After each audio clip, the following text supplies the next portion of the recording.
இன்னைக்கு 33% சொன்னீங்கன்னா 77 பெண் சட்டமன்ற உறுப்பினர்கள் தான் இந்த அவைக்கு கிடைப்பார்கள். ஆனால் நீங்கள் கூடுதலாக தொகுதியை வளர்த்து அதன் கூட நீங்க எடுத்து வச்சு பாத்தீங்கள் என்று சொன்னால் நமக்கு கூடுதலாக 117 பெண் சட்டமன்ற உறுப்பினர்கள், மகளிர் சட்டமன்ற உறுப்பினர்கள் நமக்கு கிடைப்பார்கள்.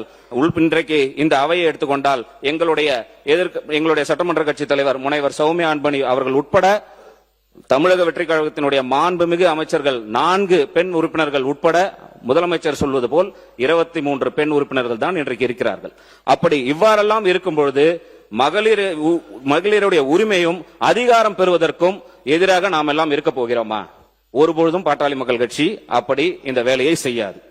ஒருபொழுதும் பாட்டாளி மக்கள் கட்சி இப்படி செய்யாது. மேலும் சொல்ல வேண்டும் என்று சொன்னால், எனக்கு முன்னால் சொன்னது போல இது குறித்த எந்த சட்ட முன்வடிவோ அதிகாரப்பூர்வ அறிவிப்போ இதுவரை வெளிவரப்படவில்லை. எந்த நாடாளுமன்ற உறுப்பினருக்கும் கொடுக்கல. நேத்திய இந்த சட்டமன்ற நிகழ்வுல கூட மாண்புமிகு வேப்பனஹள்ளி சட்டமன்ற உறுப்பினர் ஒசூர் விமான நிலையம் குறித்து கேட்டபோது மாண்புமிகு தொழில்துறை அமைச்சர் அவர்கள் தெளிவா சொன்னாங்க, ஆதாரம் இருந்தா கொடுங்க, ஆதாரத்தை வைத்து பேசுவோம், வாய் வழி செய்தி எல்லாம் வைத்து பேசுவது முறையாக இருக்காது என்று மாண்புமிகு தொழில்துறை அமைச்சர் இதே அவையில் பதில் சொன்னார். ஆனால் இன்னைக்கு செவி வழி செய்தியை வைத்து ஒரு தீர்மானத்தை நாம் இங்கே கொண்டு வந்திருக்கிறோம்.